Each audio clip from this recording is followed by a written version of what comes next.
Hello and welcome to the session on Panopto Basics. Today we will be going through just kind of how to access Panopto, how to get organized in Panopto, how to record and edit and share your content, and then we'll talk about some general tips. So do make sure that you pay attention to the additional resources down below the video and that you complete the quiz and the reflection question so you can earn your credit for virtual attendance to this session. And let's go ahead and get started.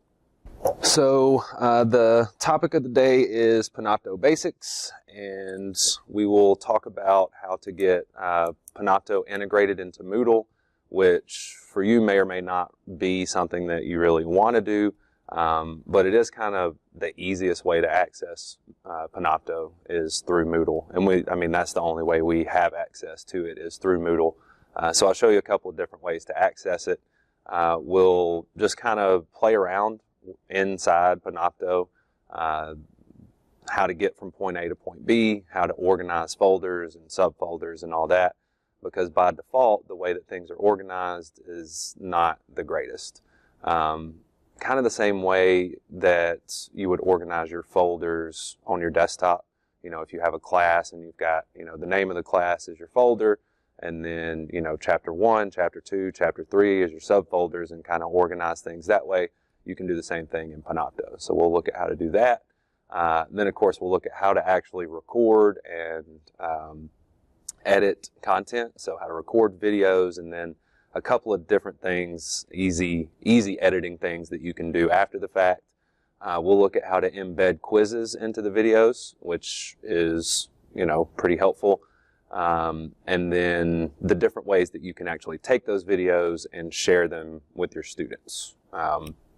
So there's a couple of different ways that you can do that. So I'll share these slides. I was showing you the virtual PD course in Moodle. I'll put these slides in that Panopto area, so you'll have access to this link. But this is the URL that you can go to without having to actually log into Moodle and then go through a course to get to Panopto. This is one of the ways you can get there. Now, it's still going to take you through Moodle, but this is a way you can just open up a browser, put in a URL, and go straight there. So this is the page it'll take you to, and then you'll go to sign in, and it's going to take you to our Moodle page.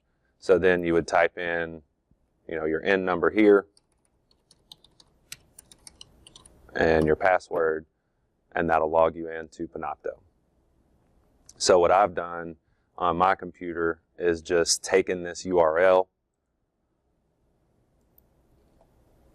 and set it as a bookmark, so I don't have to try to remember that.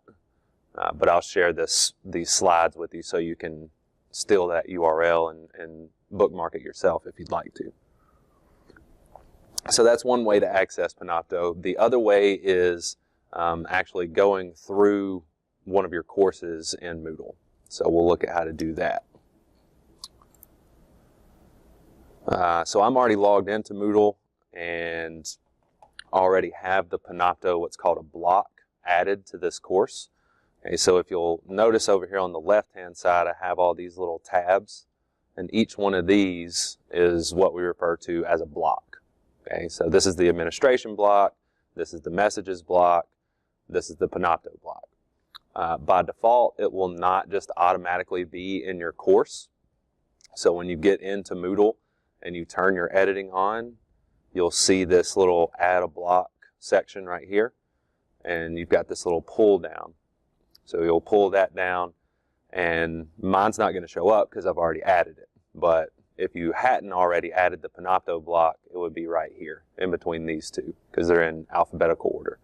And to add the block, all you have to do is click on it, and it just automatically adds it to your course. The weird thing about this is it doesn't have like a login or enter here to actually go into Panopto. You have to click on this thing that says course settings, which is kind of odd. So that's how you get into it. Now, on your office computer or your personal computer, the first time you do all this, you're going to have to actually download the software. And there's a couple of different ways that you can do that. So before you click on course settings here, you see you've got the download recorder option down here at the bottom. So you can just click on one of these, and I'll go ahead and click on it. And so you'll see the little thing pop up down here at the bottom of your screen. And you'll just click on it, and it'll take you through, you know, an install wizard where you click on next, next, next, next, install. And, you know, it's 2 or 3 minutes, doesn't take long, but the first time you go through it, you'll have to install the software before you can do anything. And I'm pretty sure that they've got it set up, like if you want to do it on your office computer, you know, a lot of times if you download something and you try to install it, then you have to call one of the IT guys and come put their admin credentials in. I don't think they have to with Panopto. I think they got it set up to where you can install Panopto without having to call them. All right, so we click on course settings to actually get into it. This little dialog window is going to open every time, and it's kind of annoying. I really don't know why. Just X out of it. It's got a lot of options and everything for you to change, but none of this stuff really needs to be changed. So I always just X out of it. Okay, so this is kind of your home screen, so to speak. And if you go through Moodle the way that we just did, to where I logged into Moodle and then I went into one of my courses and then went into Panopto that way, you see the name of the course here is Panopto Basics. So I just created a course just for this session. And so when I go into Panopto, there's a folder called Panopto Basics that is tied back to that Moodle course. So every one of your Moodle courses, when it gets created, there's a folder in Panopto that's created that's tied to it. Okay. So click on, are you in Panopto now? Okay. So over here you see this little Browse tab on the left-hand side. Okay, so if you click there, and then make sure that you're not on all folders. So you got 2 options, all and my. Okay, so my folders is going to give you, you know, I said there's a folder created for every course. So every one of your courses is going to have a folder attached to it. Now I have so many because I have access to a lot of courses, right? You probably won't have this many when you click on my folders. And this is only the classes that you're designated as a teacher, not so you won't see one for that virtual professional development course because you're enrolled as a student. The thing that I don't like about it is, all right, like these right here, this is how our courses are usually named in Moodle, right? You've got the semester, then the name of the course, and then the CRN, and it's all long and drawn out. So what you can do is change the name of those folders, right? So if I click on this, then it tells me what folder I'm in here, all long and drawn out. And you can keep it like that if you want, or you can come over here to settings and then edit the name of the folder, which I'm not going to change it because this is not my course, but this is how you would change the name of your folder to make it a little easier to read off the screen. So let me get back to where I was. All right, so this is the Panopto Basics folder that's connected to the course that I came into. So within this parent folder is what it's called. Right down here, we can create more folders. Okay, so if I was going to have lecture videos for each chapter, I could come in here and do chapter 1. You have to hit enter to create the folder. You can't just click off of it. So I'll just create a couple of folders here, chapter 1, chapter 2, chapter 3. Then within these folders, you know, I can go in here. Now I'm in chapter 1, and I can create another subfolder within chapter 1. So maybe within chapter 1, I have topic 1, topic 2. All right, so now when I go back to browse, I've got these little drop down arrows so I can navigate to any one of those subfolders from here if I want to. very similar to how you kind of browse through your file explorer in your computer. This just makes it a little bit easier, you know, to keep everything organized and all of that. So inside each of these, well, we'll get back to that later because we really need some content in there to be able to do that. All right, so that's accessing and organizing. So let's talk about actually recording something. So I'm going to go into one of these subfolders here. And to actually record something, you'll click on this Create button up here. So you have a few different options to create content. We're only really going to look at recording today, but you do have some other options here. This is the only other one that I've really used. You can, so if you have like a video that you've already recorded that's really any kind of video file, you can upload it into Panopto and then put it into any folder that you want. So, all right, so record a new session. Now, if you don't have Panopto downloaded, when you click on that, then you have all these different options here to be able to download it here. But we've already got it downloaded, so we'll open it up.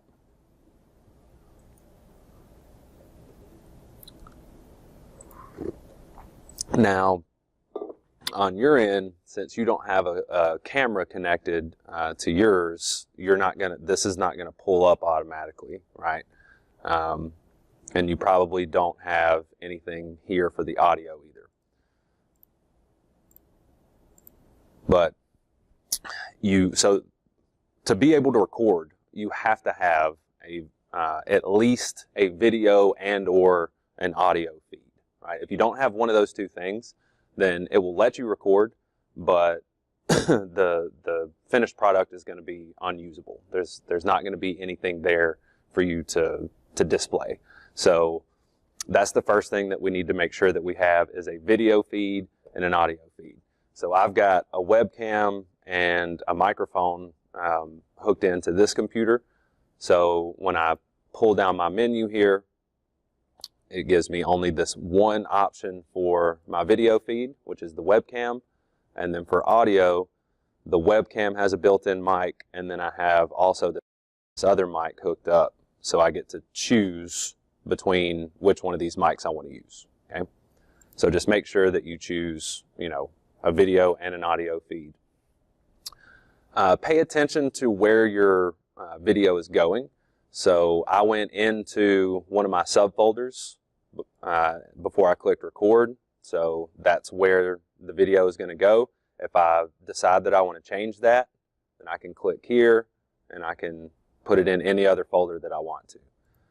By default, every video will be named with a timestamp. So, I mean, you can change it after the fact, but you know, it's easier to just go ahead and name it when you do it. So we'll call this one sample video. Let's see, what are our other options? Okay, so capture computer audio. That would be like if you know that during the video you're gonna like play a YouTube video, then you would need to click on that because that's gonna capture any audio that's coming from your computer. Okay, so if you don't click on this, the only audio that's gonna get captured is through this microphone or the webcam, right? So if you know you're gonna play something on your actual computer that's gonna have sound coming through, then you'll need to click on this capture computer audio before you start recording. You really have two main options as far as what you can record other than your webcam. So you can either capture the main screen, which is your actual computer screen. It's just going to record everything that happens on your desktop. And that's called a screencast, right? So you're recording everything that you do on your computer. Your other option is to capture a PowerPoint. And we'll look at both of those. So let's go ahead and I'll do sample video capture main screen. Now you can get the PowerPoint either way, but I'll kind of show you the difference between the capture main screen and the capture PowerPoint. So I'm doing capture main screen right now, not capture PowerPoint. We'll click record. All right, and then when this starts going, we know that we are recording. So I can still go through and do a, let me do a different PowerPoint other than this one. There we go. I can still go through a PowerPoint and do like a voiceover PowerPoint by capturing the main screen, because now my PowerPoint is on my main screen, right? So this is being captured because it's what is on my screen. So I've got my audio here, and I can pull up my PowerPoint and go through and, you know, talk about this and do my voiceover narration. And so since this is what's on my main screen, this is what's being captured, okay? Also, like if you had a Bluetooth writing device, then you could go through your PowerPoints and be writing on them. And that's what I used to do when I did flipped classroom stuff when I was still in the classroom. I would use not Panopto, but something exactly like this. I would pull my PowerPoints up, and I have my little writing tablet. So we're going through, and I can actually work problems on the PowerPoint slides as we go through. And I can talk through them just like we're doing, you know, a lecture in class, except they can't ask questions. Okay. So we'll go back here and stop. Now, one of the things I don't like about Panopto is that you don't get the option to view your recording before you say I'm done.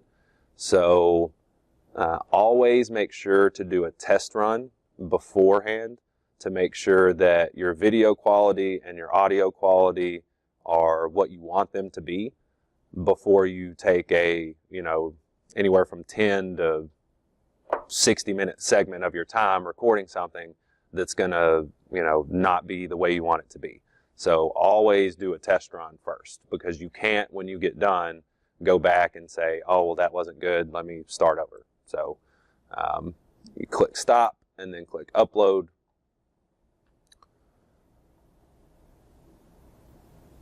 And then click on manage my recordings. That'll take you back to your home page.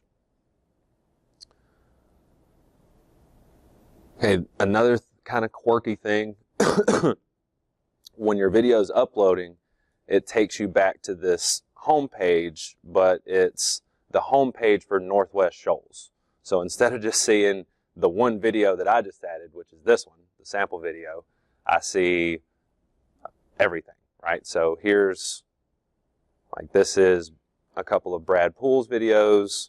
These are some biology videos. I don't know what FEAB is. This looks like some chemistry stuff, but this is just everything from Northwest-Shoals that's being published. So that's kind of quirky, but it is what it is. All right, I can't play it yet if I click on it, but I can go to edit and play it before it's done processing and publishing and all that. I can go into the edit part and view my playback. So we'll do that and also talk about how to edit. And then when this starts going, you know that we are. Right, and this is exactly what your students are going to see in their playback. If you have the webcam on and capture main screen, then this is how they're going to see the playback. They're going to see it in a dialog box just like this. They're going to have a small little screen of the webcam over here, and then they're going to have a larger screen of the main screen over here. Okay? Now I can full screen this if I want, or I can full screen that if I want. Those are the type things, though, that, you know, if you're going to use Panopto in a course, you need to also take the time to make a little training video or something for your students to say, you know, this is how I'm going to be using it, and these are the different ways that you can kind of navigate it. So just kind of, you know, take them through and kind of what I'm doing here with you.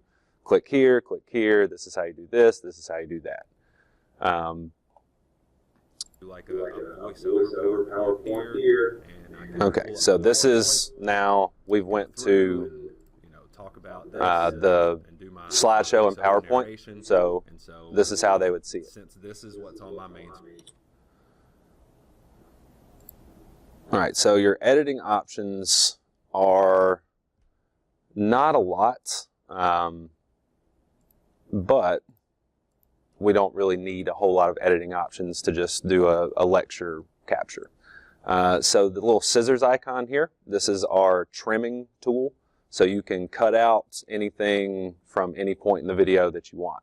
Most of the time what I end up doing, I don't really like this little thing here being up. It just kind of looks weird. And most of the time I'll click record and then it'll be 10 or 15 seconds before I actually get into, what I'm actually doing. Just so I don't feel like I have to click record and be ready to go right then. So you can take this and trim off, the first few seconds. And then when this starts going, we know that we are recording. Let's see. So I can still go through Let's see. and do a So if I wanted to point and do like a find the point in my video, so this is being all right, right there. Okay, so if I wanted to start it right there where I started my slideshow, I could take this and drag it all the way over to right there. And then when I click play, it's going to start right there. So you can trim off the front end, and maybe there's some stuff on the back end that you want to trim off. You can do that. You can trim out anything in the middle if you want to as well. You can cut anywhere you want. The other options that you have in terms of editing are to actually add things to the video. So you've got this little plus sign right here that says add content.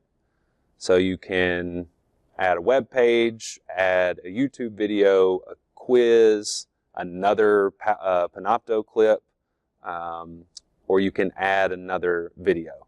Now these two up here are kind of, it's just quirky how to do it, and I've never actually tried to do it. These three, I've used them a couple of times, and I don't really know when you would use the add a web page, but the way that it works is like you would navigate to the point in your video that you wanted the video to stop playing and it to take them to another web page, right? So we would say, all right, this is the point in my video where I want that to happen. So I click on add content, add a web page, and then I would just enter the web page here. So we'll put in the Northwest-Shoals homepage here.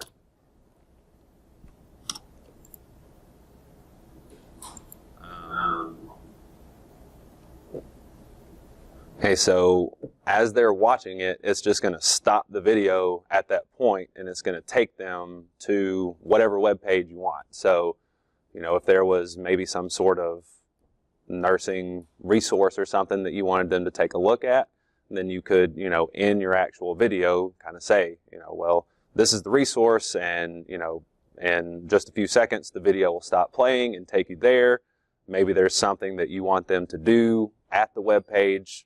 Then they can actually navigate the web page here, right? So I can click on all this stuff and navigate the web in the actual window that I was viewing the video. And then when I get ready to play again, also, like if you had I just click back on play. like a Bluetooth. Again, that would be kind of something that you would need to train them of how to do that.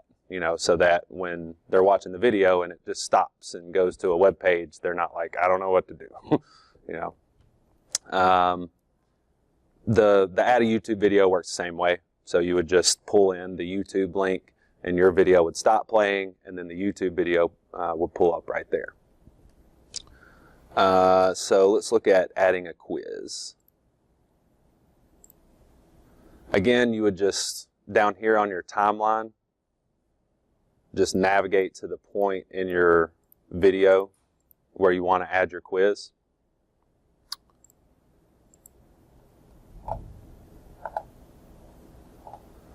All right, so by default, you're going to have a multiple choice question with 2 answer choices. That's what it's going to give you. So this is where you would type in your question, and then your answer choices would go here. So we'll say correct,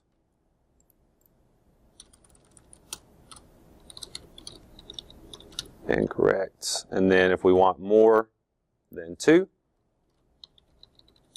then we can just keep adding however many we want.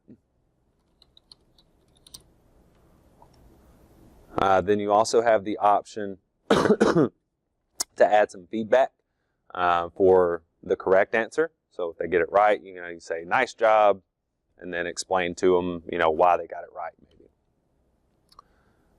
So I'm just going to leave that one there and add another one.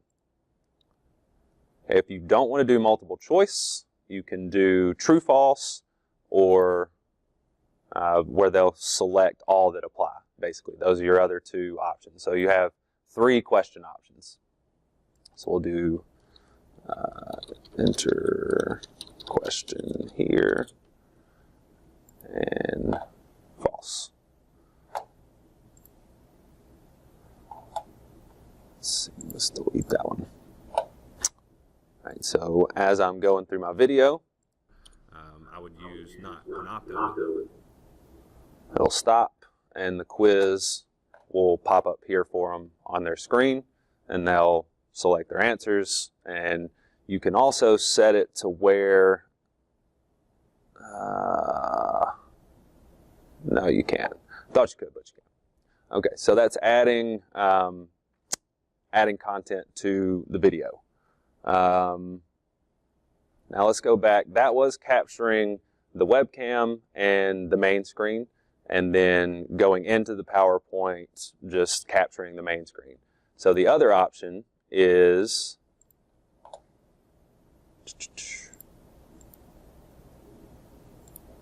not sure. Let me get back to my. The other option is to capture the PowerPoint. So the reason you would want to do that is because it will create a table of contents for you based on the PowerPoint slides, and they can navigate through the video a little bit easier. So let's see what that looks like. So instead of the main screen now, I'm going to capture the PowerPoint. I'm going to turn this off. Okay. If you have animations in your PowerPoint, things like where the text flies in or whatever, you will need to adjust the frames per second down here, and you'll need to slide it as far up as it will go. Okay, so with the resolution where it's set now, my frames per second will only go to 20. So you actually have to reduce the resolution a little bit to be able to get the frames per second to go all the way up. This is also the case, like I mentioned earlier, if you're going to do any kind of writing with a digital tablet, then that's going to be really, really choppy by default if the frames per second are down here. So if you're going to be writing on the slides, then you need to change the frames per second to all the way as high as they'll go.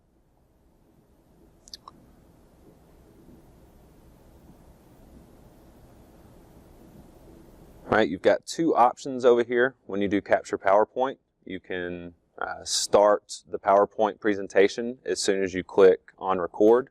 I'm going to go ahead and check that so we can see what that looks like. I've got 2 different PowerPoints open right now, so let me make sure it's going to capture the one I want. Desktop.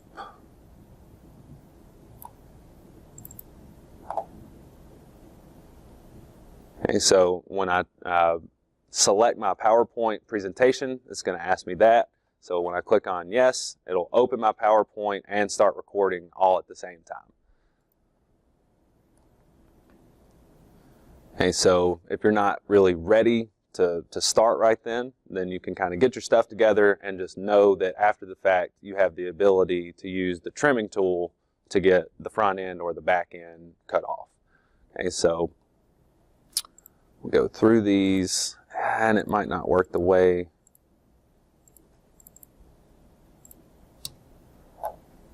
that I was wanting it to.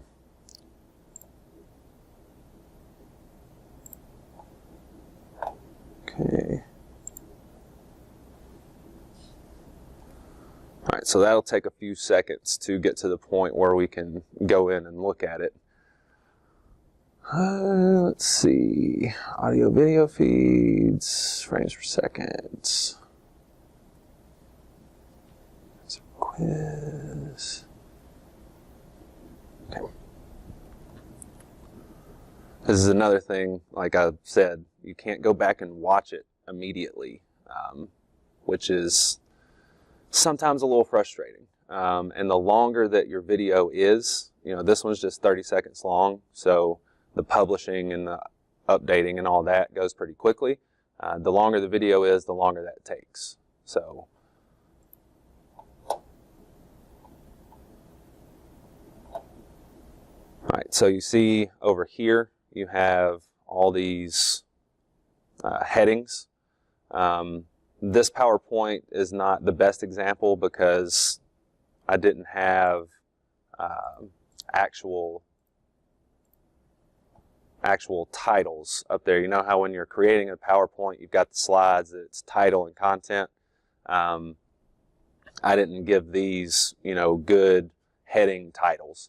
These were just for example purposes.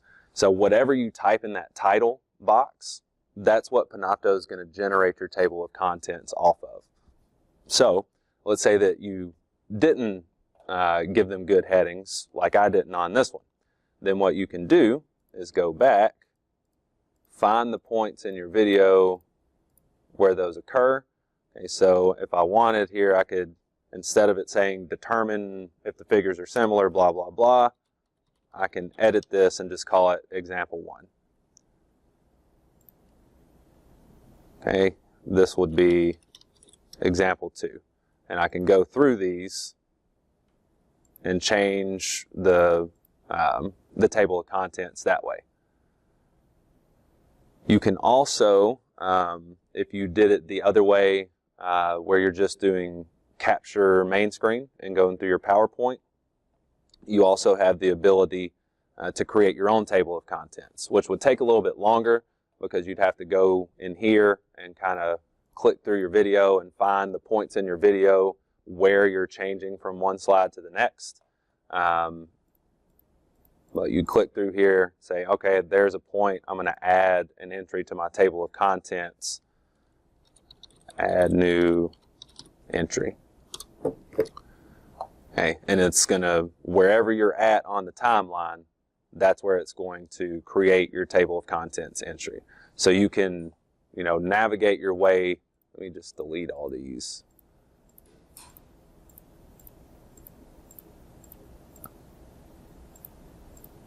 You can navigate your way through the video, and as as you see the slide change, then you can just come over here and create your own table of contents.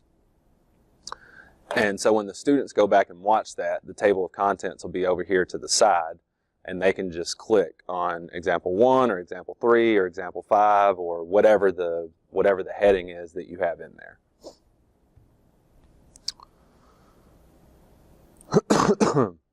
If you want to add captions, and this is something that's big for Quality Matters courses because accessibility is becoming a big thing for Quality Matters. So to add captions to your videos, let me go back to one that I've already got.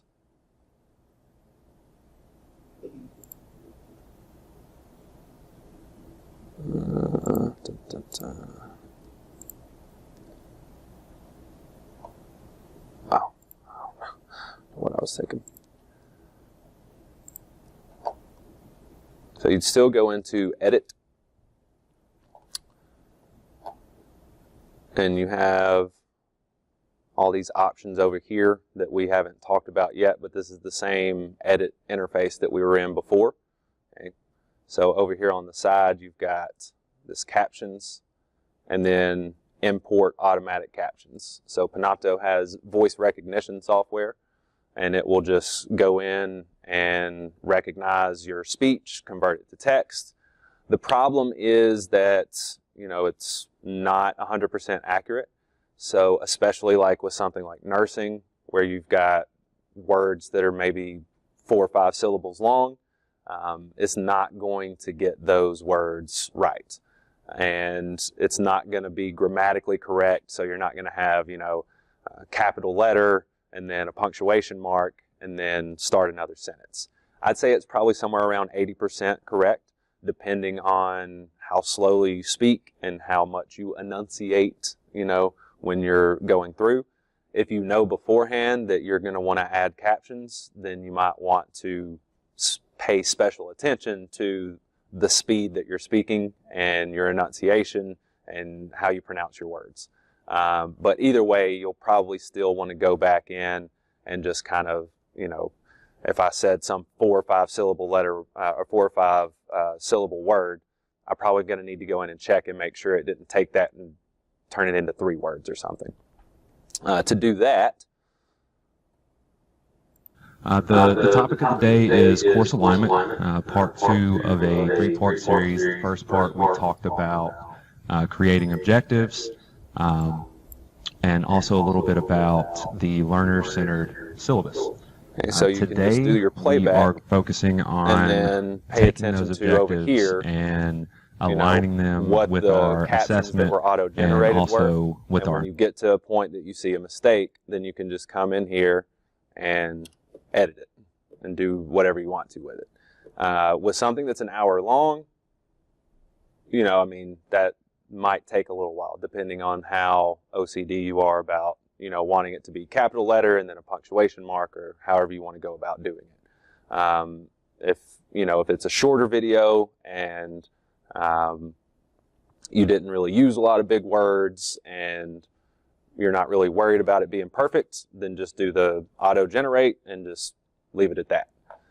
I guess one thing I should mention, anytime you make any of these changes, before you get out of the editing interface, you have to click on Publish. Otherwise, none of those changes are going to be made to your video.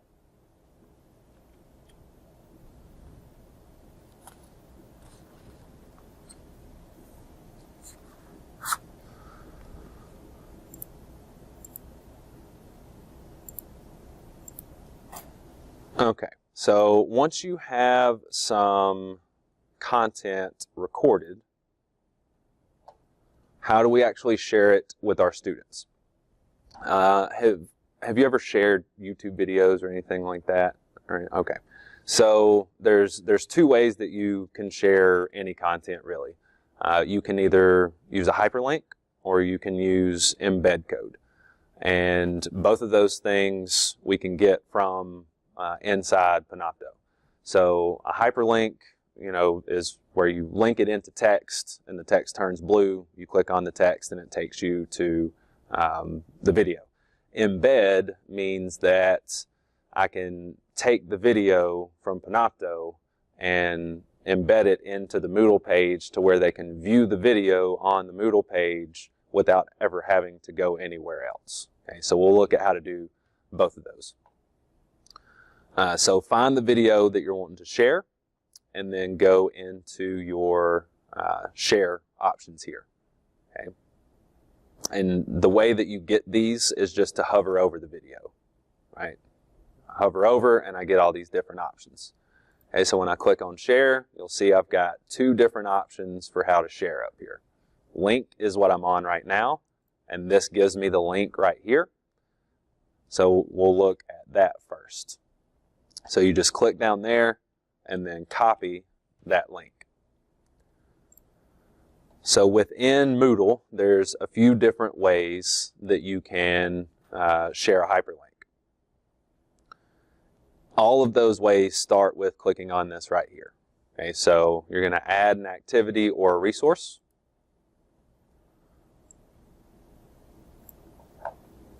Okay, the first way is to just add a URL, because that's what this is. It's just a URL. So I put my URL there, and then give it whatever kind of name that you want to give it.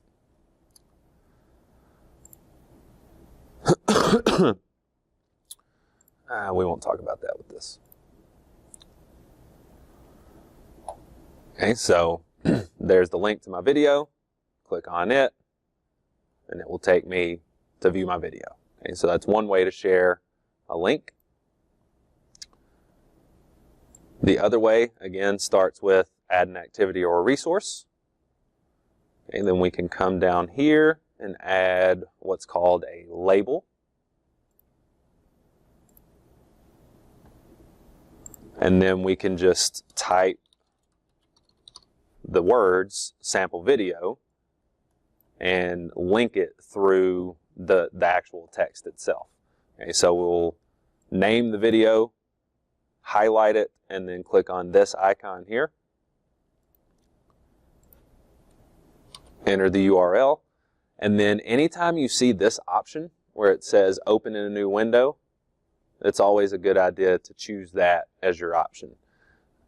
And I'll show you the difference between what open in a new window versus not opening in a new window is here in just a sec. So we'll set this one to open in a new window, create the link, and then if you want, you can, change the font, center it, do all these different things with it. Okay, so this one I set to open in a new window, right? So if you'll pay attention right up here at the top, see, it might be cut off a little bit, but you can kind of see where the tabs are up there, right?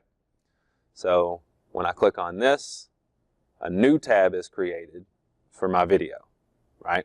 So when I get done watching my video and I click X, I'm back to my Moodle page. Versus here, I did not set this to open in a new window. So when I click on it, it replaces the tab that I was already in with my video. So, if it's a 10, 20-minute video, by the time I get done watching it, I'm not really paying attention to the fact that my Moodle tab is gone. I go to X out of my video, and now I'm X'd out of Moodle, and I have to go back and log in and all that, and that's kind of frustrating. So that's why I always say if there's an option for opening it in a new window, then you always want to do that. All right, so that is linking. Embedding, again, you click on embed, it's just going to give you the embed code. You click down here to get it, copy it, go back to your course, add an activity or a resource. And the only way to do this is through the label.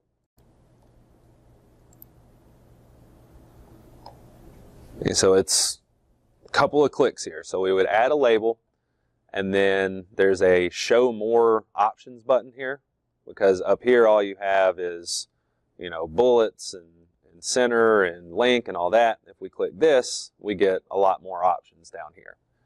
Okay, so you click on the more options button, and then you click on this icon right here.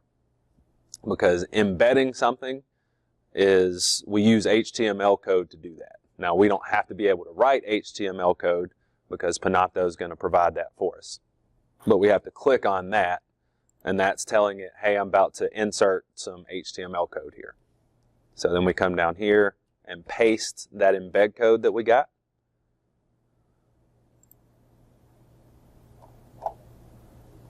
Okay, and now it's going to be right on the page. I can click play, and the video will play inside of Moodle, so and I don't have to go anywhere else. To start right okay? then. Now, if that is maybe too big or too small, we can also edit it a little bit.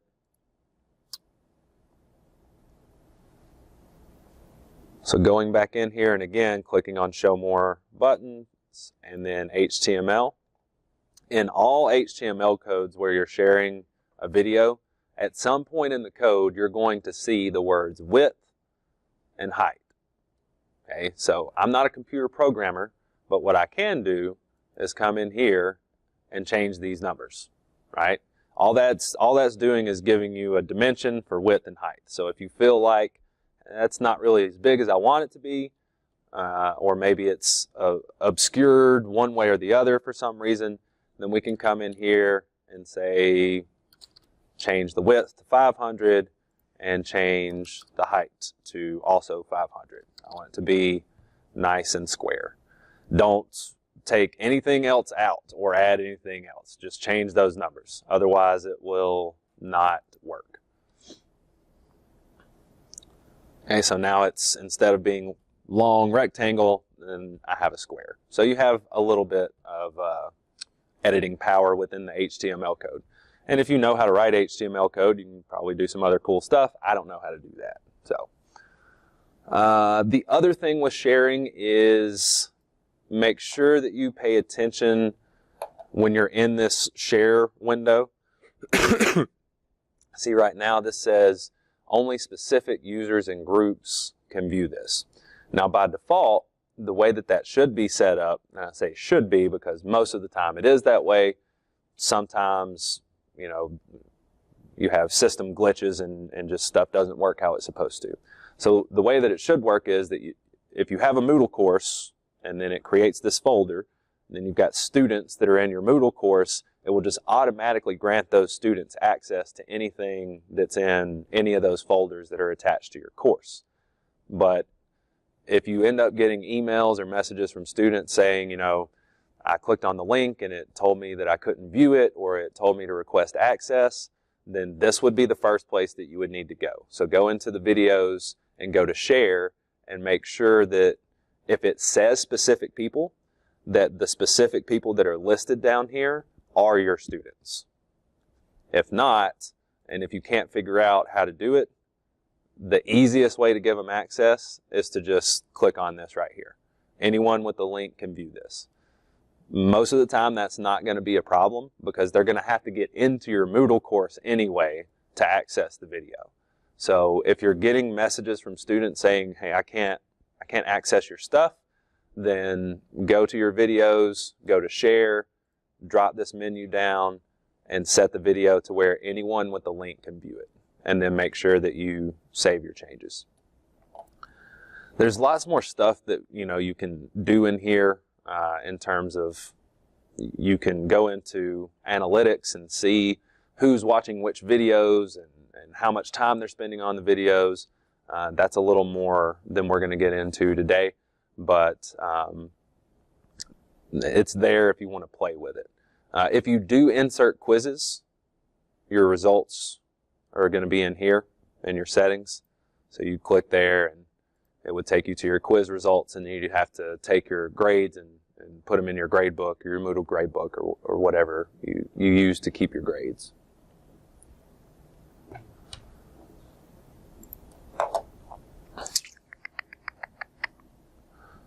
Okay. So there's really three main uses for screencasts. Most of the time people just kind of focus on number one, which is instruction, which is a big one. But you can also use it just for communication and also for providing feedback. So for instruction, you've got your initial instruction where maybe you're doing like a whole PowerPoint. You could do like some follow-up. Maybe you've done a chapter and done a quiz and, everybody missed numbers 7 and 9.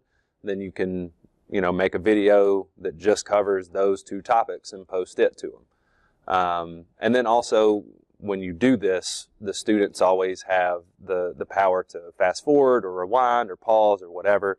So it gives them more control in the way that they're taking the instruction in. Communication. So one of the things that we do in our Quality Matters courses is to record welcome videos to the course. I also encourage them to record welcome videos for each module, even if it's just 30, 45 seconds to kind of, say, hey, this is what we're going to be covering in this module. And part of that too is just to let your online students know that there's somebody on the other side of that screen, you know. And then you can use it for announcements and updates. I know personally as an online student, I never really paid attention to the announcement discussion board. That's how most of my instructors would do their announcements. They would create a discussion board called announcements, and then they would post announcements in there, but it would never flag or notify me or anything, and I was just never good about checking it. So, you know, you can record little 2-3 minute announcement videos and post those, you know, embed them on your Moodle page to where as soon as they go open the course, it's right there. So there's no way that they're going to miss it. And again, that keeps them knowing that there's somebody on the other side of the screen for them. Providing feedback, this could either be one-on-one feedback or whole class feedback. So, you know, obviously if it was individual feedback, you wouldn't be sharing the link in the Moodle course. You would just, you know, email the student and send them the link to that video in the email, or send them a message in Moodle and send them the link in that email.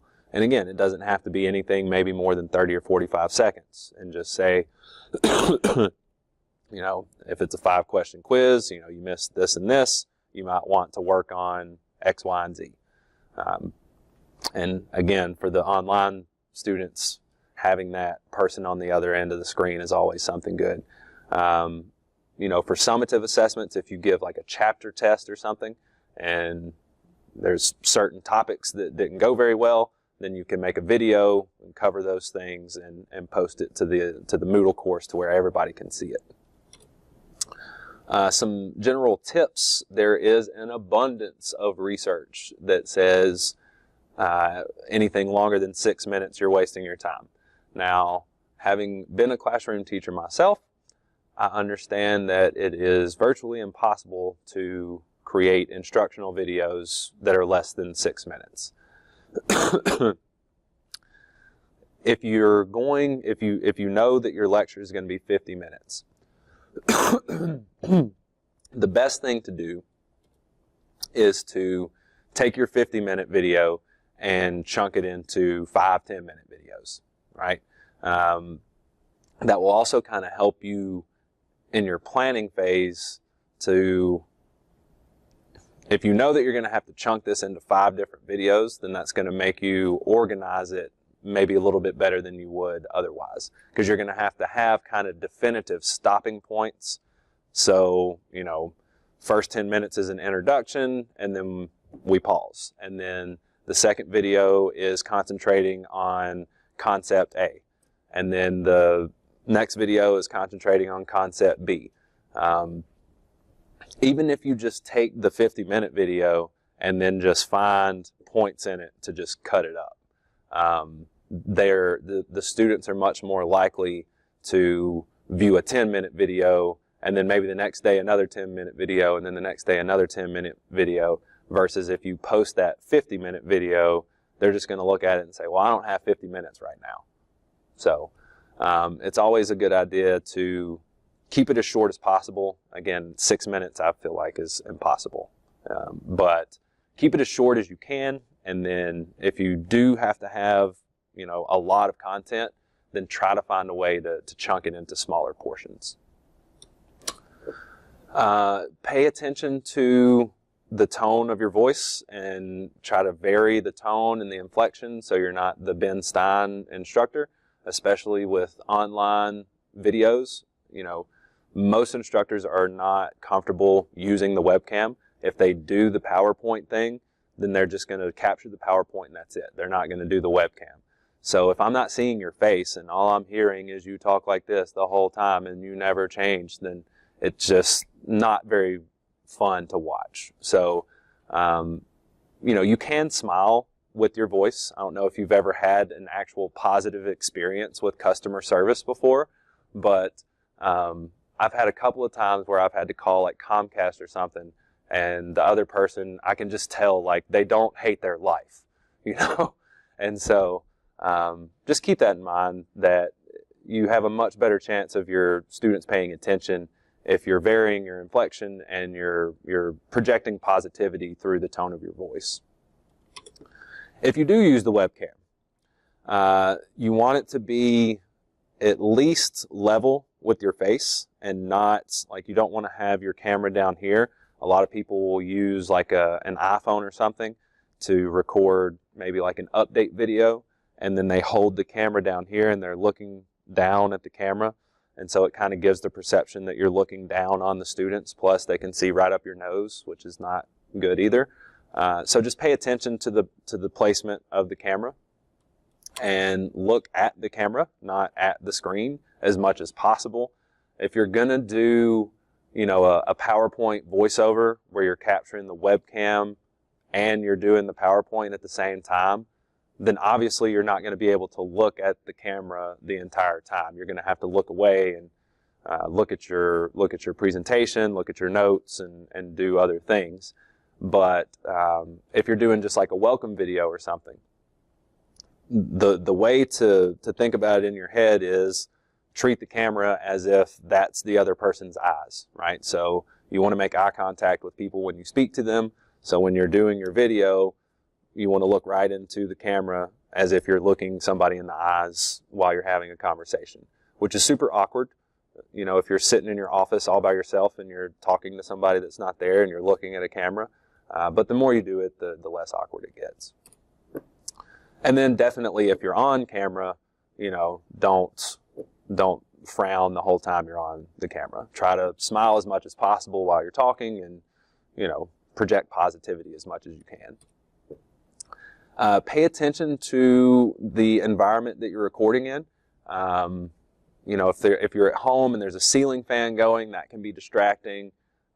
Pay attention to the lighting. And this, again, goes back to doing a test run. You might not realize that there's something that's distracting until you record, you know, maybe a 30-second test run and then go back and watch it, and you're like, oh man, that's awful. I need to change that. You know, sometimes if you're going to be recording at your house, you can't really do much about the background noise, but, you know, try to keep the background noise to as much of a minimum as possible. And then lighting is a big thing. Like at my house, if I was to record something, I would have to pay close attention to the lighting, because we just don't have very good lighting in my house. So you don't want to look like a witness protection person on the ID channel. Just make sure that they can actually see you if you're going to be on webcam. And that is all I have. If you do want to start trying to do things in Panopto, recording welcome videos, recording lecture videos, things of that nature, and you feel like, you know, I'm probably going to need some help the first time through, just shoot me an email, and I can, you know, either come to your office, or we have a space set up to actually do recording for faculty. We had some stuff donated from a hospital recently, and they're having to store it in there, so I'm not sure how accessible that room is right now. But like I said, I can either come to your office or you can come to mine, and I can help you get started with the recording process if you feel like you need it. The easiest thing to do, though, is just to play with it. I mean, you're not going to break it, you know. Just record something, you know, 30, 45 seconds, a couple minutes, go back and watch it, and kind of build from there. And that's how I've always approached learning any kind of technology, is just to play with it. So many people are afraid they're going to break stuff, and there's really no way to break it.